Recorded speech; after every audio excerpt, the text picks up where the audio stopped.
Thank you all for joining us tonight and your patience in getting started. We'll go ahead and get going. If you have a question, please hold it till the end and we'll be able to take some questions. So today's topic, we are going to be talking about navigating your contents claim. If you are online, you can download and follow the slide deck by just going here. You see the yellow highlight, and if you're here in person with us, when you go home, just download the deck, and that way you have it for reference.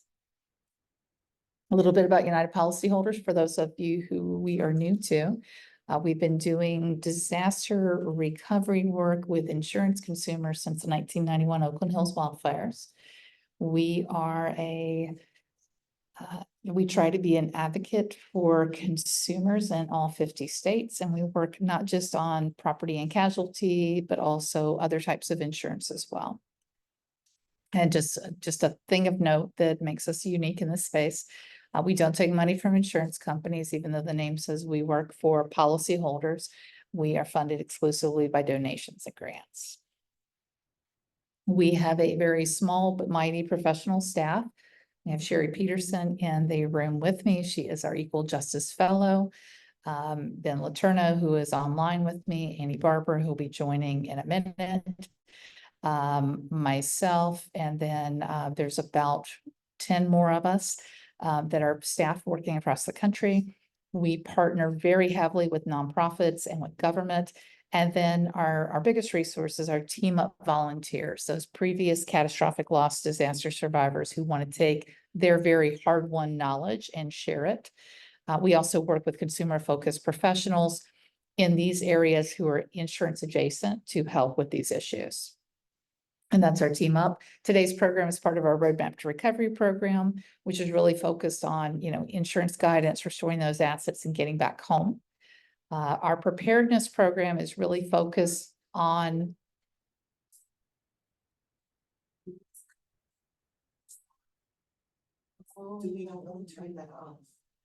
hold on one second. This is the mic he gave me for the auditorium. Oh, Sherry, don't cut on your mic. So I would make sure you tell him that it feeds through. That when you go back to whoever the auditorium management is, just let them know. Not now, but let them know it bled through. We're recording it. It's a public document that we're recording. I got you. I'm just saying, let him know for the future so you don't have it happen again. Yes, yeah. Very weird. Okay, sorry about that. No microphone for anybody in the room. We're going to keep going. Sorry about that. We somehow got onto another meeting.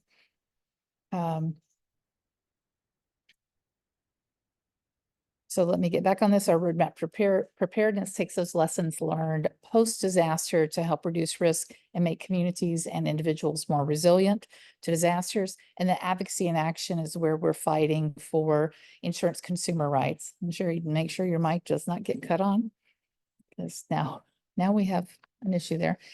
We have our little yellow books with us today. If you'd like one, Sherry has them at the Lahaina Gateway Center on Fridays. She has them with her here if you need one. And this is just a very bite-sized way of getting the information you need to help you with your insurance claim and your contents claim without going into our website, which is just a little bit overwhelming for a lot of people. Speaking of our library and our website, this is our disaster libraries that has the state-specific resources, samples and examples, our Survivor Speak tip series, and upcoming workshops. Just really fine note here, fine print, workshops intended general guidance only, not providing legal advice. We are not even though Sherry is an attorney, we are not providing legal advice. We're not playing one on TV. We are just here with our time, providing our time as educators. So I'm our Deputy Executive Director. I've been doing disaster recovery for 17 years. And with the contents piece specifically, previous to disaster, I had a contents business that worked with estate planning attorneys and fiduciaries in that space. So while I know how to do the work of doing recreating an inventory from very little, the experience that I did, we did not work in this space. And so going to the goal of today's presentation, to help you collect that full amount your insurer owes you for every personal property item that was damaged or destroyed, up to your policy limits, in hopefully that least time consuming and painless manner possible. This is the basic strategy. We're looking at documenting, valuing, producing what evidence you have that you can find to substantiate what you had, and then working with your insurer to give yourself time and the space to get this done, because obviously your first priority, if you're a homeowner, is to get back home. So focusing on, while the insurance adjuster would like you to get this inventory finished as fast as possible, the reality is this has to be sequenced with the other work you're doing first and foremost, which is, if you're a homeowner, it's trying to get that scope of loss and your dwelling claim moving forward so you can get a contractor so you can get back home and put your contents back in that home.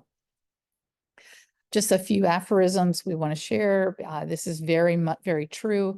Recovery is a marathon, not a sprint. Just being aware of that, giving yourself grace as you're going through this process. Val, real quick, you're not sharing on Zoom. No. All right, hold on. I don't know how I did that. Let's get back on here. Ben, I have to find you now. All right, sorry, Zoom people. That's what happens when I get interrupted here. Let's get back on this.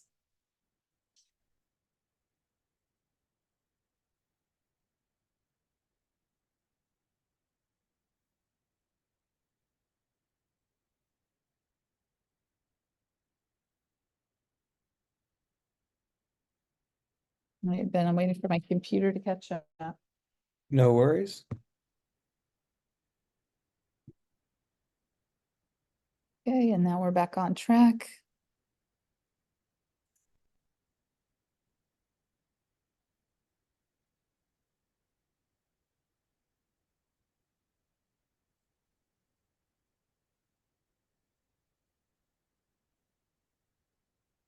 And let's play from the current slide.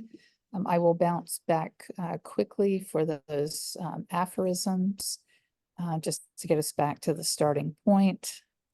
Ben, I don't know where the screen sharing, which view are you getting?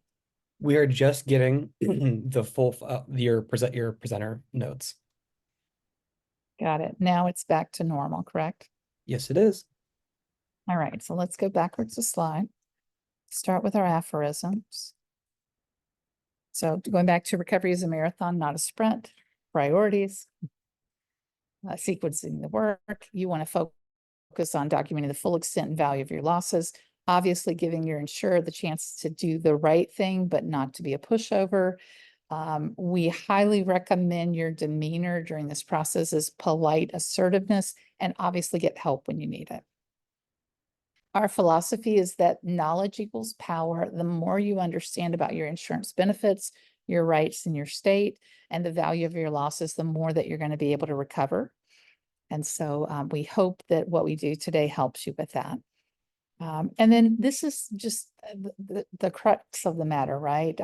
Regardless of the commercials that were provided when you bought your policy and the assurances you got from your insurance agent, it is a business transaction. It's a legal contract. And there's this tension here because for you, it's personal, right? This is your property, your belongings, your home. And for the insurance company representatives you work with, it is just a business transaction. And then they have their own desire to minimize the payout. You obviously want to have it maximized. And so just being aware that that tension exists, it's not a fault on their part per se. It's just the reality of the work that they're doing. Recommendations when you're speaking up, presenting your claims clearly in writing. If they're calling you, keep that claims journal, take notes who you talk to, when you talk to them, the date, the time, what was said. When they call you back, after you've sent an email or a letter or correspondence, send them an email back saying, this is what I understand, that, you know, we had the conversation today. Thank you for calling. If there's anything I don't understand, please clarify in writing. And if they call you back again, go back to that again. And then one of the most important things is having a working copy of your policy. It needs to be a complete copy of your policy, which is not going to be that declarations page, set of pages you get every 6 months. With the home, it is that full policy. It might run 100+ pages. And you want to have a working copy of it because you need to be making notes. You need to be putting Post-it notes in there. You need to be, as you understand things or get clarification, you're going to put those notes in there. And one of the most important questions you have is when they tell you something is required in your claims handling, it's, can you show me where it says that in your policy? Because if it's not in that legal contract, it is claims handling practice. It is not a requirement per se, and that should be something that is up for negotiation. I think keeping up that paper trail throughout. I know it's really hard, but just, you know, documenting, confirm that you're cooperating, be very clear. What do you need? What do you want? Why? Ask them just very bluntly, what do you need to resolve this issue? Whether it's paying you on depreciation or getting, resolving a, where you've submitted part of your inventory and you need to, you're waiting to get paid and they haven't paid you. Just letting them know that, you're doing your best to comply. What do you need to do to get what you need to have happen? We're going to do a deeper dive into knowing your policy, and understanding what that looks like. So when you're going back to that policy that you have, you're going to be reading the complete policy, literally line by line. I know it's complicated. It's a lot, but you're looking for things related to your contents items, right? Those personal property items. You're looking for limits. You're looking for riders or schedules or other words that are used. And that typically talks about increased coverage.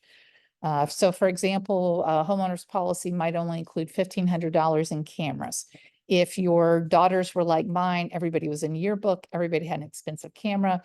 I had to increase the amount of coverage I had on mine, on the cameras. So I had a schedule and I had to schedule how many cameras I had and all of that. And so depending on what you've done in the past, you may have, or your agent may have caught something and given you more coverage for some specific item that you don't know about. So you're reading your policy to see if you've got all of that.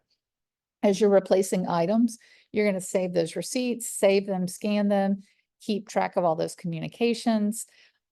We highly recommend, if you're having issues with your insurance agent, adjuster, network with other survivors to see if they have the same insurance company and see if they've been successful in getting those restrictions loosened, right? And because that networking will help you take advantage of the fact that you'll see that it's not exactly the same blueprint for everyone. And so you want to have, if there's accommodation, you want to have that accommodation. Okay, and so personal property. It's not just what's in your home. As a homeowner, it's covering everything that you own. It could be in a storage unit, it could be somewhere else. And really the visual is just take your home, flip it upside down mentally, shake it, see what falls out. That should be everything that's covered by personal property. It also includes property outside. That may be limited depending on what type of property it is. It may cover a guest property if it was destroyed at your home. It may include, if you had kids in college, it may include their property where they were, but you need to be very, you need to understand that policy language to make sure you've got, you know what you've got. One of the things it will not cover is your renters. If you're renting a room in your home, it's not covering your renter's policy. That won't cover their dwellings. This is an example of what that coverage would look like. And I'm going to go through a couple of these just so you can see. Here's another example. In most policies, it's called coverage C, which is why we call it contents or personal property. If you look at this example, typically it is a percentage of the dwelling coverage. So in this example, the dwelling coverage 500,000. Personal property is 75% of that, so it's $350,000. It might have been 50%, it could be less, but usually it's a percentage of your coverage A, which makes it really, really simple for tracking purposes for you.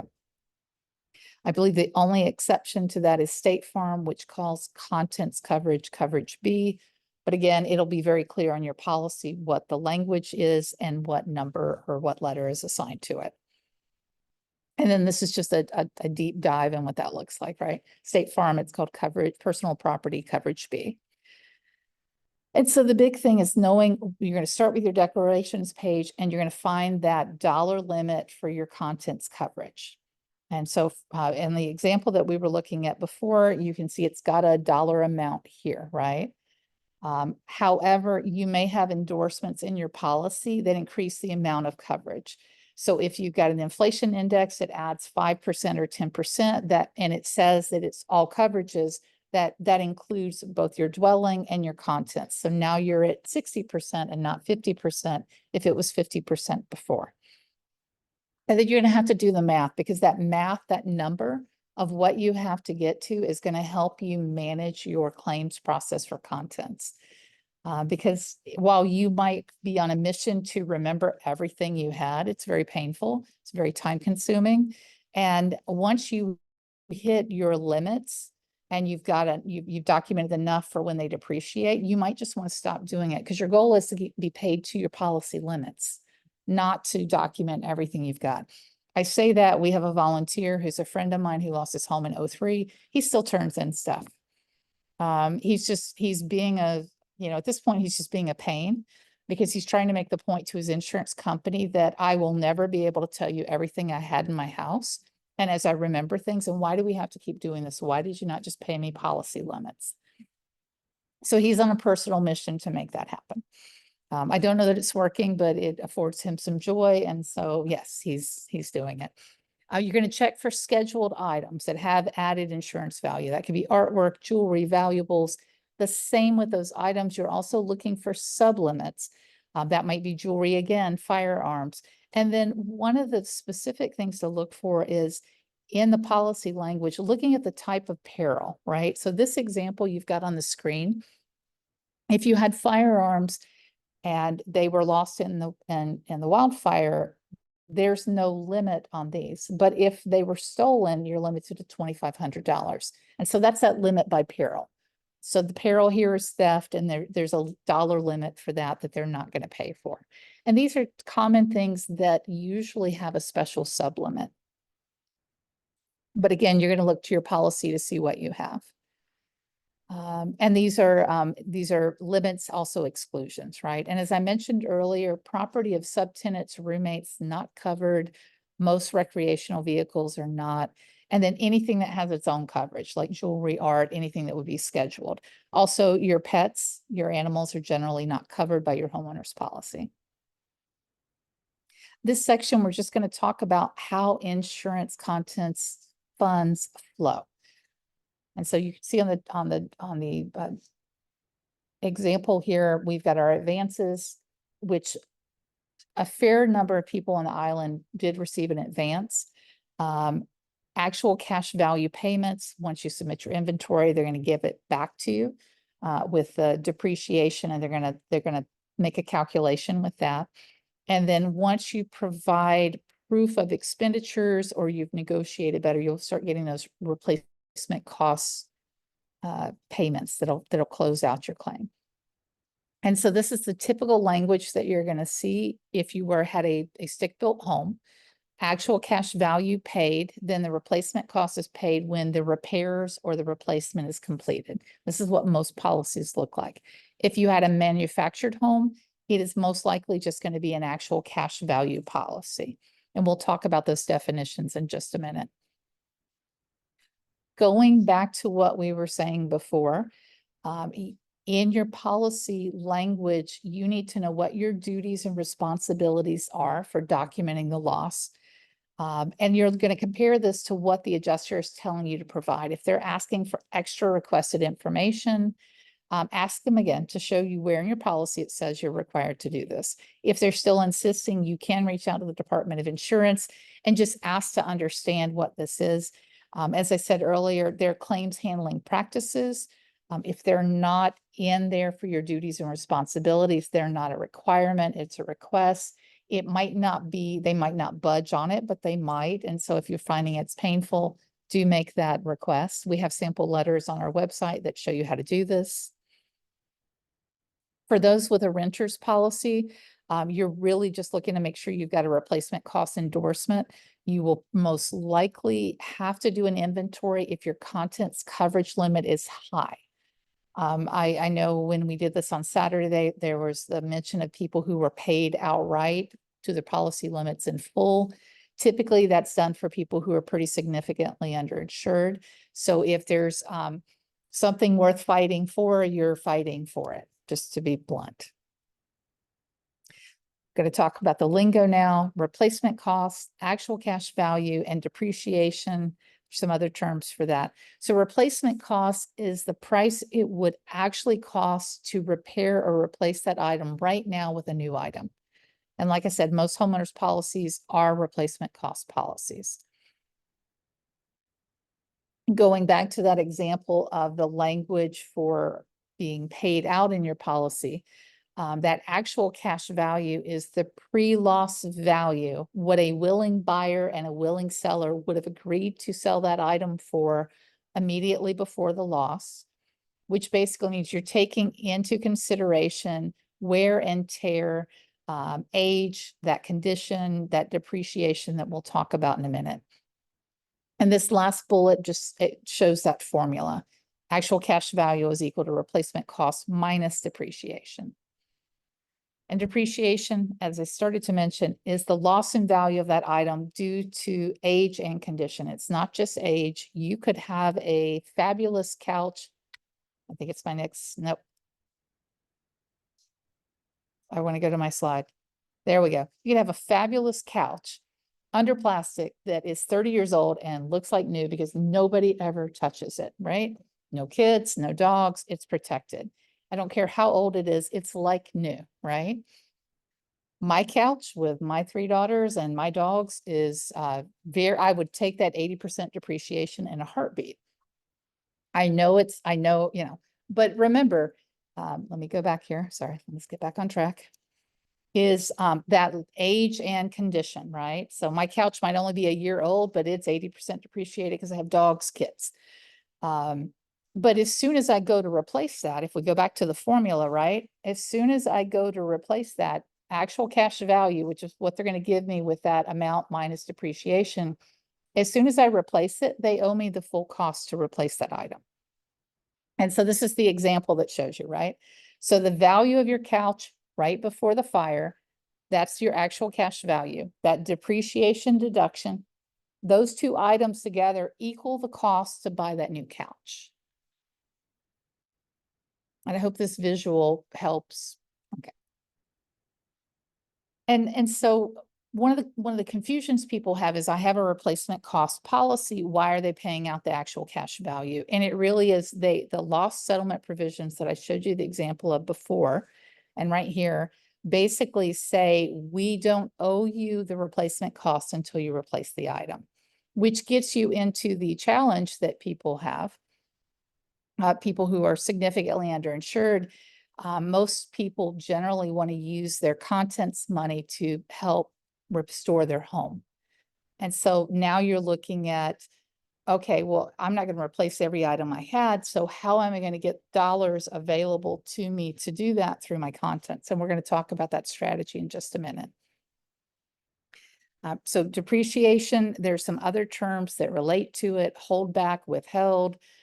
There's recoverable and non-recoverable, but really just focusing on that it's what they subtract to reflect the age and condition of the item. The thing to bear in mind is depreciation is negotiable. And going back to that example of you needing funds for underinsurance and trying to collect your contents to do that, the more depreciation your insurer applies, the less money you're going to collect up front. Now, bearing in mind, there is no official standard on how much they can depreciate your property, There's no schedule. You can ask them for it, but there's no official schedule that exists publicly that anyone can see. And so, but you need to know what those calculations are, or you're going to need to challenge them if they seem unfair. Also being aware some items should not be depreciated. So your antiques, fine art, jewelry, musical instruments, things that appreciate in value should not be depreciated. So we recommend that if you can, just see if you can get a copy of the depreciation schedule or method they use. It doesn't mean you'll get it. A lot of times that's part of their claims handling secret sauce. You're not going to see it, but you can ask for it to help you understand what they've done. And this, again, why does it matter, right? And so this is coming up with the cash to buy these replacement items is just, it's problematic. If they've heavily depreciated what you've got, it limits your ability to use these funds to help with replacing your home. And so what you want to avoid trying to have replace and submit the proof of as many items as possible right now, focusing on your list to get the list in. And then we'll talk about fighting back on depreciation in a minute. But depreciation is something that you need to pay attention to. You're not going to see it until you submit your list and you get it back.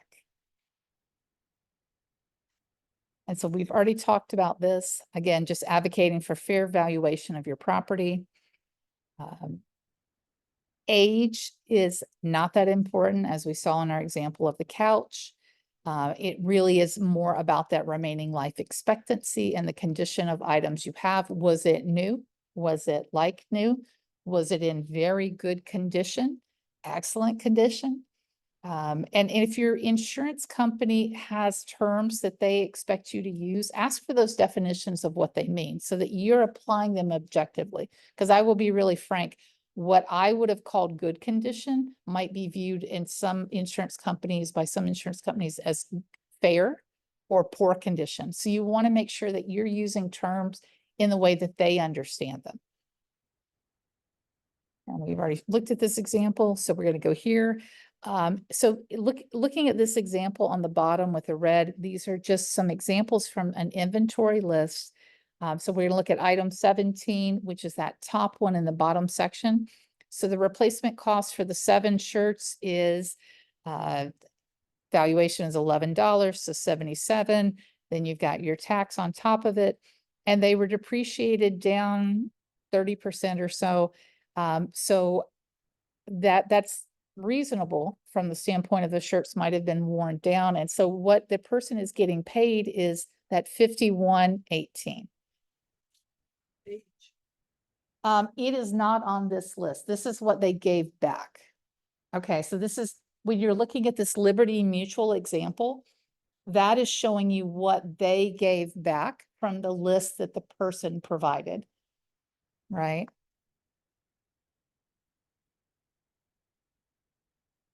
And their list doesn't necessarily match up, just to be really frank. I think there's only one state now that we've worked with under our Advocacy and Action Program that has a requirement.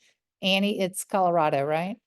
That has a requirement that the inventory list the insurer gives you must match up by line item with the list that you provided. I believe it is Colorado. Thank you. I mix up Oregon and Colorado a fair bit, sorry. But looking at this example, so when you're looking at this, they're paying that actual cash value, and when you replace those shirts, they're going to pay that depreciated amount. So that, that gives you an idea of what that negotiation and what the importance of depreciation is. Now, talking about excessive depreciation, if you see a standard percentage across every item you have, be it 30, 50, 70%, definitely that's not taking into account anything you've provided as far as condition or age. That's just a blanket. That's not, not acceptable. It should reflect the condition of each item. So you're negotiating that on a case-by-case basis. We do have on our website a sample depreciation guide that you can look at that was provided by a professional in this field. But let's go on, let's talk about the resolving that dispute involving depreciation, right? So we definitely recommend that you challenge, if you're finding a fixed percentage across all items, you're correcting any items that should not have been depreciated, calling them out for them. If you're having issues with that, you can definitely go up the chain of command at the insurance company. If you find the adjuster you're working with says my hands are tied, then ask to go up to their supervisor, go up to the manager, keep moving. You can also file a complaint with the Department of Insurance. All right, everybody's gonna take a deep breath. I'm gonna quit talking for a second.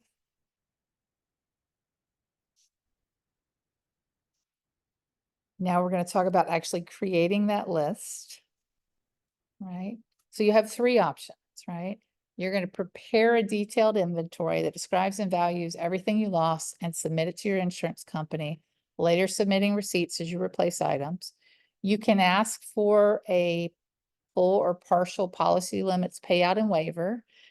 You may or may not get that, but obviously if you've got circumstances, it's probably worth the ask, or you can hire professional help to do it. What we provide you and everyone who's registered, as long as we've got your email, you'll get it. For those in person here today, we will send out an email at the end of the week that will have a link to every spreadsheet we have from previous disaster survivors who are sharing them with us to help you put together your list. We have a spreadsheet that has links for certain consumables that would have been in a normal, in an office, in a bathroom, in a kitchen, that just give you some things that you don't have to go look. You just have to look at the hot links document and say, I shopped here, and it gives you several examples of places that you might have shopped to be able to fill that. And so the documentation you've got obviously is very limited. So you're looking at photos, any available records, anything you've got that can help build that complete and accurate list, right? And then obviously when you're talking about valuing, you're going to trust but verify their valuations that come back when you get that list. This is a slide that shows just the different things that we have on our website. Obviously, there's more that we'll send out on the email, but I do want to call out, we have sample letters for requesting a waiver of the contents in itemization requirement, asking for a claim settlement for personal property, all of that information there. So starting with your list, this really is just very much about how you think. It could be room, by topic, by category. It's whatever works for you to fill in that inventory. I don't know why that advanced. My apologies for that. We will provide you, we have on our website a blank home inventory spreadsheet. We will provide others from other survivors that you can use to get yourself started. Just remember, if you're borrowing someone else's to get yourself going, customize it to reflect what you actually had. Use a lot of these as memory jogs. The same with our yellow book. The back half includes just a list of things that you might have had for those memory jogs to get you straight. Using family and friends to help complete the inventory. There might be photographs, or they might just remember things, or they're willing to work on it with you. When I did my inventory, I borrowed a 12-year-old who was much more tech savvy than me, and turned her loose and let her go. And I paid her, it was better than her babysitting gig, but she turned out a fabulous Excel spreadsheet product that I didn't even know how to use. So, you can leverage leverage whatever you've got. One of the big tricks is, and it's much more common now than my fire in 2007, is going into the store with a gift registry scanner to make your list. And that way you've got current pricing and the store you got it and the date you got the pricing. You can use the internet to build a shopping cart, make a PDF of it, print to PDF, and save that information so you've got all of that. And then let's just be clear. It's a tremendous effort to put together this inventory of everything in your home. break it into bite-sized pieces and then keep that running list with you where you can make notes, right? It can be pen and paper in your purse, a note in your smartphone. I had a friend who kept a notepad by the bedside because they'd wake up in the middle of the night and have a very vivid dream. And I'm like, I had this thing. Whatever works for you.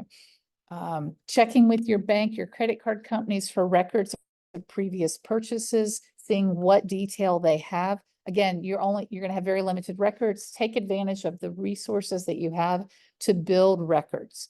And then that's all you're going to be able to provide. These are some of the stores that will keep your records for several years. Just be aware that anyone who's having you, think of Safeway. If they have a number that you're keying in, they're keeping your shopping records. Explain to them, you were impacted by the wildfire. You need to provide this inventory and you need their help. But be aware with these purchase records, they're reflecting the price when you bought it, not the cost to replace it now. And so even if your insurance company is asking you for the cost to when you made that original purchase, your better focus of time is what does it cost to replace it now? Because those prices are irrelevant. You're looking at, you have replacement costs to capture. And so you want to make sure you've got that. Let's see what else we've got here.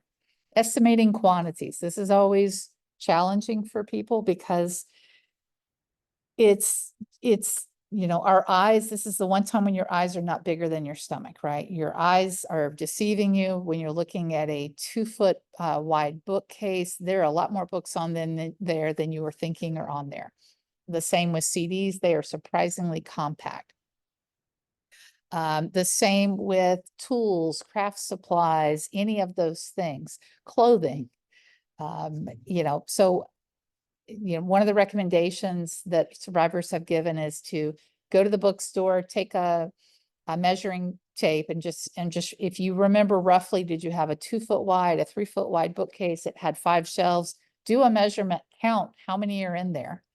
Hardbacks, paperbacks, do a mix. And then now you can make a calculation for, I had 3 6-shelf, 3-foot wide bookcases. Here's how many books I had if I single stacked. If you're a book dragon like me, you might be double stacked and then some books on top. So, be real about how you lived to reflect that. Tools, craft and art supplies are really easy to undercount. So, if you're looking at tools, go to Ace Hardware and just see how many sockets are in this set, right? And if you had one of those pull out tool things, how much can you actually cram in there? Borrow a friend's setup, go to the craft store and just see how many skeins of yarn or fabric can fit in this. You'll be surprised. And for clothing, just to be aware, most of us do not remember most of the clothing we have. 82% of, in America, 80% of the clothes that people own are rarely worn. The average American man has 50 shirts. When you ask them, they can remember maybe 10 of them. So just be aware of that. And so, when you're looking, when you're doing that measurement of, if you had a standard, 6-foot wide closet, how did you stack your hangers? Were they evenly spread out, lovely, like they have at the Container Store, or were they jam packed like most of us do? And then how many hangers are on there? And just, doing those quantities will help you come up with. And be aware how you live, right? When you're thinking about clothing, especially, I have a friend who lost her home in 2003, and her husband's a doctor. Every year she would buy the holiday dress, and her weight would fluctuate. So she could never wear the same dress the next year. So she had to go buy a new one. She'd always go buy it on clearance at Macy's, and she had the dresses. She had 30 years worth of dresses that she lost. They did not owe her 30 years of depreciated dresses at her sale price. They owed her replacement costs for 30 like new dresses that she had in various sizes. And so she used that money from those dresses to help make her kitchen what she wanted it to be, because she was underinsured. So being aware of what you had, how you live, and how you might have bought things. Because it doesn't matter if you picked up that rocking chair at a yard sale.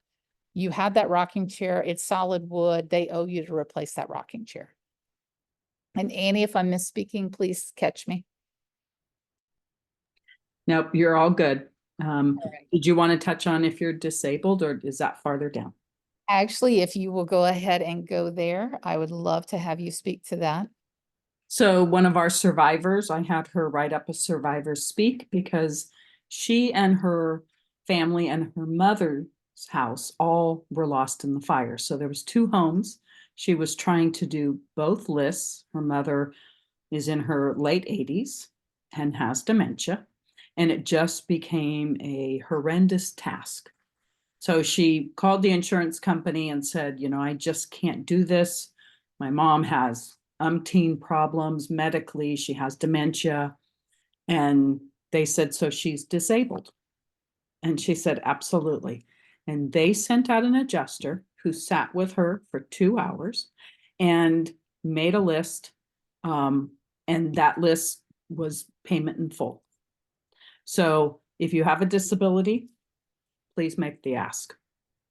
And if the adjuster is not willing to give you that, go up the chain of command, go to their supervisor, their manager. And then I would reach out to the Department of Insurance if you're finding that doesn't work and file a complaint because they're not giving you an accommodation. So just calling that out there. Now, pricing, included typically in the duties after a loss for you as the homeowner is the listing the replacement cost of the personal property.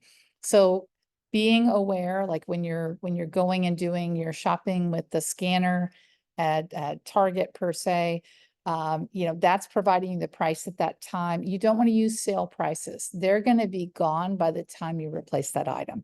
So you want whatever the full price is. And you want pricing that reflects the quality of the item you had. So one of our volunteers is in Colorado, and she reported on her inventory that she had a water bowl. What she got back from her insurance company was a Walmart Pyrex bowl. So $325 less than what she paid for it and what she was owed. Now, if she had not gone through and done that cross-referencing, she might have missed that. But that's part of what you're doing. You're putting your pricing of that replacement, and then when they're giving it back to you, you're checking that. And then again, with your credit card companies, banks, anyone you shop with, remember when you're asking for copies, just be aware that that's not the cost to replace, that's the purchase price. And this last bullet here, just to throw out, working with other survivors, Sherry and I are going to find a location. We are going to start the first Saturday in December, and we will do a contents pricing party for 2 hours once a month for anyone to come and work together. And we will bring in some experts virtually on the screen to be able to help with some of the challenges there. So we'll be doing that in December every month through, I think our grant ends in June. So we'll be doing that every month for basically 7 months. So we'll get those dates out to you as soon as we can, but we are going to do pricing parties in person with Sherry, and I will, if I'm here, I'll do it. If not, I'll dial in virtually.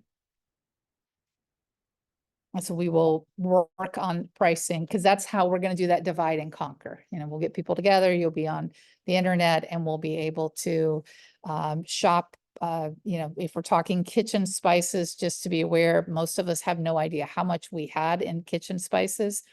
It can run between $6,000 and $12,000 depending on what type of cooking you did. And because they're expensive, there's a lot of little ingredients that we use for 1 or 2 things, and you're not tracking those when you're thinking about making your list. So just being aware of that. And let me see why we can't advance. Pricing valuable collections. This is an area that you need to be careful with because you want to get it right. And so these are the characteristics of value that typically you're looking at. You may want to talk to it. If you had items that fall into this bucket, you may want to be talking to an IRS qualified appraiser. If you had antiques, you might want to talk to an antique store owner to have them help you figure it out. The same with jewelry, things like this. Talk to the professionals that sell these so you can describe what you had even if you don't have a photo, a reference photo, just being able to describe what you had and the quality of it will help you get that pricing, that replacement cost correct so that it accurately reflects what you had. This is something from our Marshall Fire folks that the guidance they had shared. If the supported contents loss exceeds that full policy replacement cost value limit, right? When you total up your actual cash value, what you get back from them, you can request that that claim be settled and resolved, and they pay you out of the policy limit without submitting, replacing items and submitting receipts. So what that looks like for you is when you do your list, if your contents, let's go to that example of the $350,000 for the contents that we started with. If your list by the time you're done is $700,000 in items and you turn it in and they depreciate everything, which they should not do, 50%, you're still at policy limit and they should just pay you out in full. And that would be the request that you make because you have substantiated that you had those items and they've accepted that. Now, one of the things that stresses people out tremendously is the fact that because you don't have records and you're depending on your memory, and quite honestly, you're just really stressed. You have a disaster fog, we call it. You're worried about claiming items that you might not have had and not being precise in your examples. So insurance fraud is defined as intentional misrepresentation. If you made a mistake, that's very common. That's not going to amount to insurance fraud, but you feeling you need to pad your claim, claiming items you did not have, that leaves you open to these felony charges. And so you want to be very careful representing it's what you had. You don't need to go high in value. It really is, what did I have in the house? Obviously, the insurance industry has a pretty fair idea of what contents would be in an average homeowner's house because they set these valuations based on what their actuary data tells them. So if you're hitting the mark there, most likely you're fine. I just will say most people are pretty underinsured on their contents when you start rattling through, unless you're a new homeowner and you haven't been in for more than a couple of years.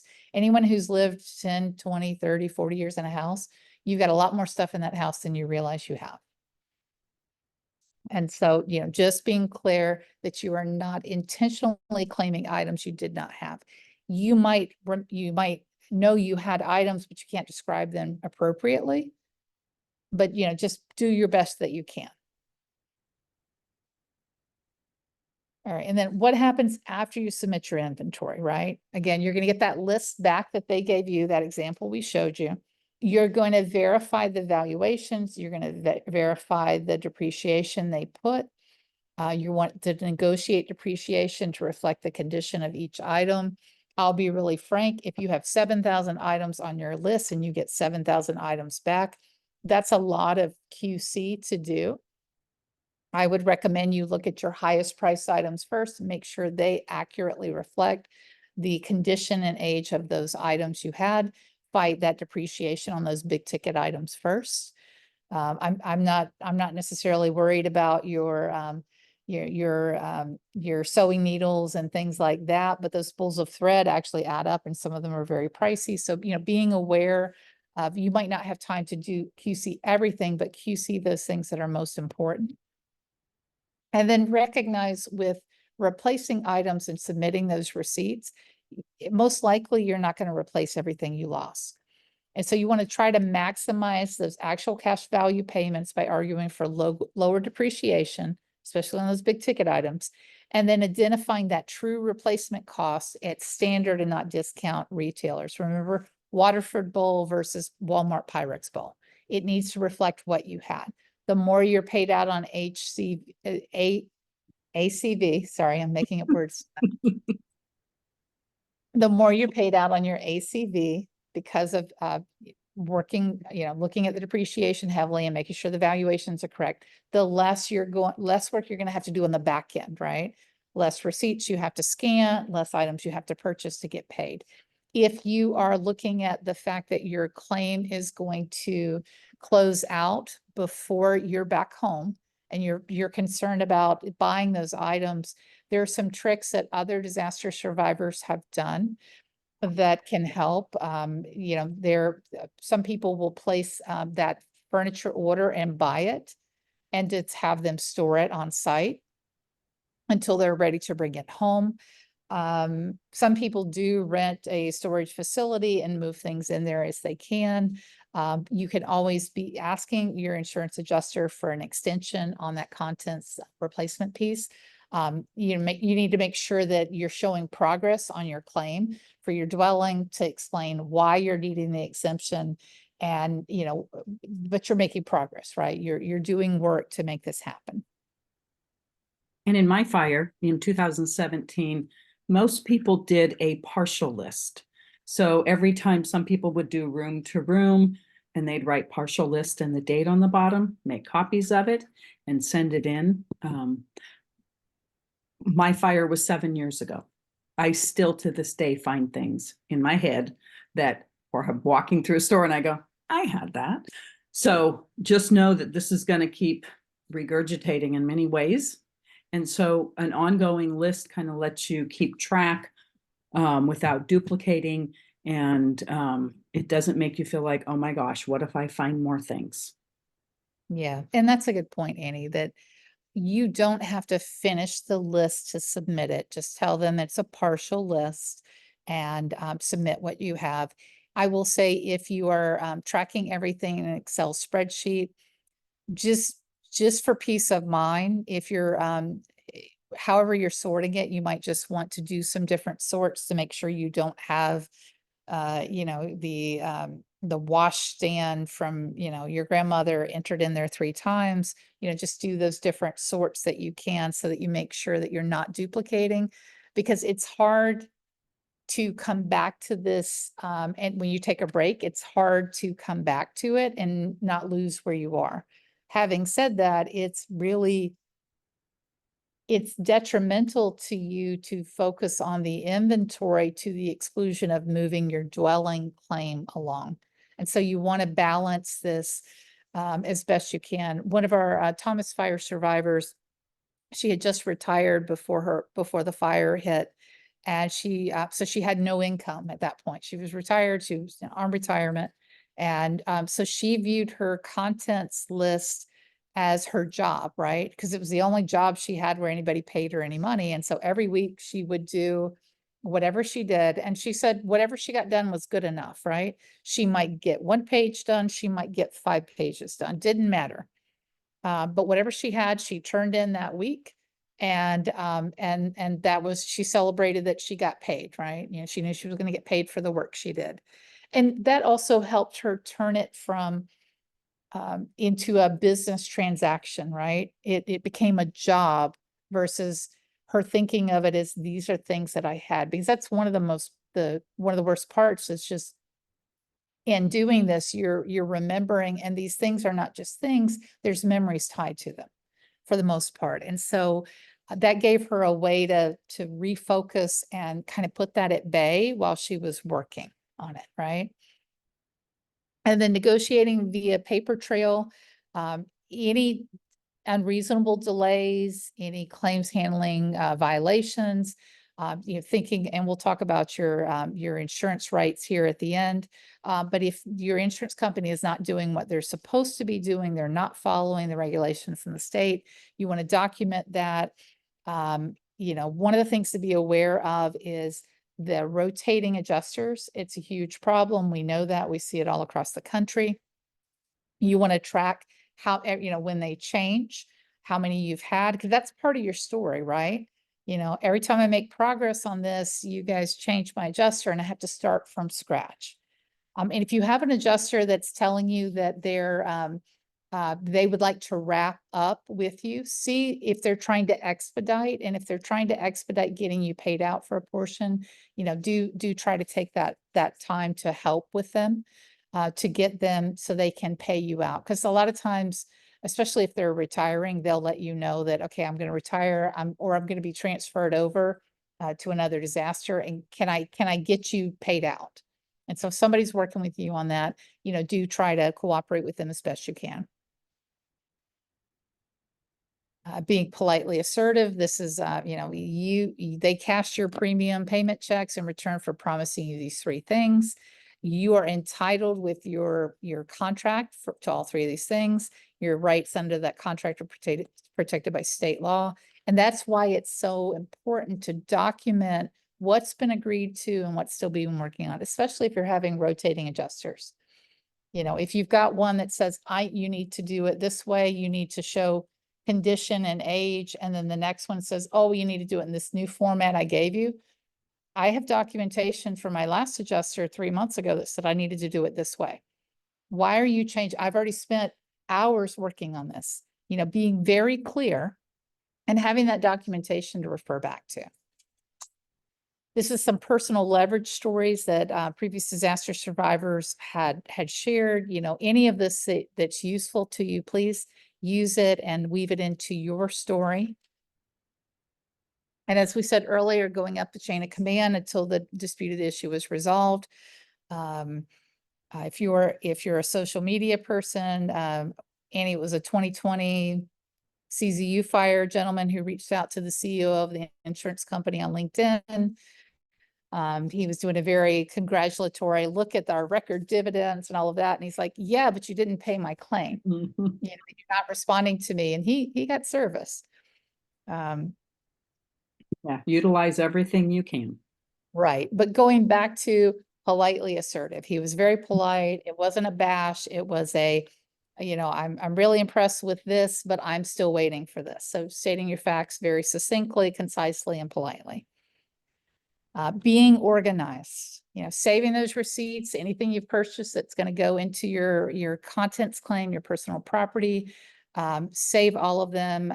If you scan them, or you can do it on your phone, photocopying them, emailing them to yourself. If you're tech savvy enough, create a Gmail account that anytime you make a new purchase, you purchase the fridge, whatever, and they say, how do you want your receipt emailed, printed? Have them email it to you so you don't have to do anything. It's already in that email, right? Save yourself some time. Track all your contents payments. I'll show you on the next page.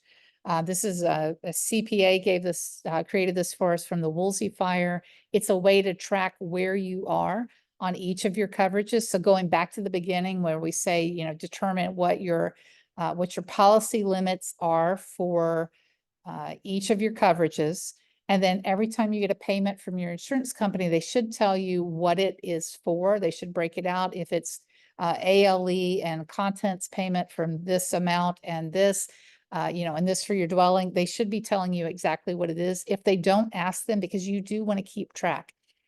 Just going back to the painful reality of this, when you get to policy limits, you might not be wanting to put any more effort into your inventory. Now, if you're going for the lawsuit, or you're looking at your disaster taxes and you're feeling you're significantly underinsured and you're wanting to do that on your insurance claim, when you get to your tax return, obviously you're gonna want to keep going on that, but the priority of when you do it can be delayed, right? Because it's when that's needed.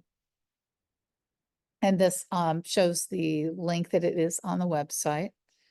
And then be strategic, right? So again, you want to maximize that ACV payments, are you in low depreciation, and identifying that the true replacement costs. And as Annie said, take the time to work on it in those bite-sized pieces. There are people that work on it over a year, submit in those small chunks as you get it. And just, being aware, you've got to be strategic, right? Your insurance claim has many moving parts. So you want to prioritize, take your time. You've got your temporary housing situation. You've got your getting your dwelling claim moving along, getting a builder, all of those pieces. And so making sure you're sequencing things so that everything works out in the rhythm that you need it to. And the reality is just doing what's best for you and your family. So if you've got an advance and this is too much, and that the amount of the advance is enough to make you happy and meet your underinsurance need, you might want to settle for less, knowing you're leaving money on the table, but knowing you've got the peace of mind not to deal with it, right? My friend from the '03 fire, he's got to list everything, right? He recovered every dollar and he still gives them things. But you're the only person that knows your tolerance for this process. So, again, taking care of yourself, giving yourself grace, and choosing the best path for your family and your finances. Really quickly, just talking about your consumer rights in insurance. There are 4 places that are spelled out in Hawaii: the Title 24 insurance statutes, Chapter 431. I'm sorry, I don't know why that advanced. Article 13, the unfair methods of competition, unfair claim settlement practices, and then on the Hawaii Insurance Department's website, any notices and bulletins that they have placed.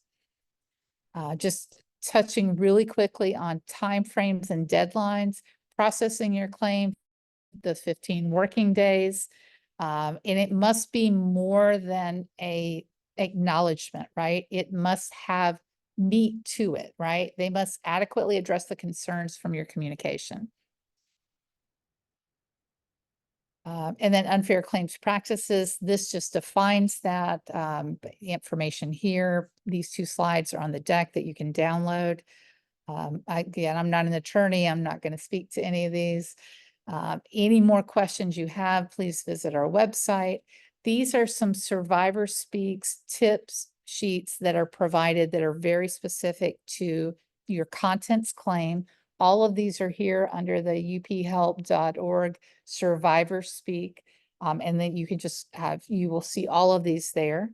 And these are from previous disaster survivors that just sharing their hard-won information with you to help you negotiate this better. Because we always want to pay the information forward and put you in a better position than the person before you. This is about, if you're not already signed up, please sign up. Our survivor to survivor forums. Annie, I'm going to let you talk now. I'm going to be quiet. I can't remember our date, but you just roll out here and tell us what it's about. Well, Ben's going to share the date because I can't remember the next date. We just had the Maui one. And, it's a great space, a space to share what's working for you, what's not working, to support each other, to do a really great job of, no matter how small that win is, of acknowledging it and get out your frustrations. So we would love to see more of you. You can register at the uphelp.org/events. Ben, when is our next one? It is Tuesday, Tuesday, November 26th at 5 p.m. Hawaii. Thank you very much, Ben. Thank you. And then upcoming events. So we are going to do this format with our meetings in November. We will do a Saturday in person only. We will do a Tuesday night, 5:30 in person and virtual Zoom, and we'll record the Tuesday meeting so that we have it captured and available for folks who aren't able to make it. And we will have events through the end of the year on our website by Friday, so you'll be able to see what's coming on. That will include the contents pricing party that Sherry and I are going to start the first Saturday in December. And you'll be able to register for the virtual ones online. We are not requiring in person that you register. It's just if you're participating virtually so that you get the Zoom link.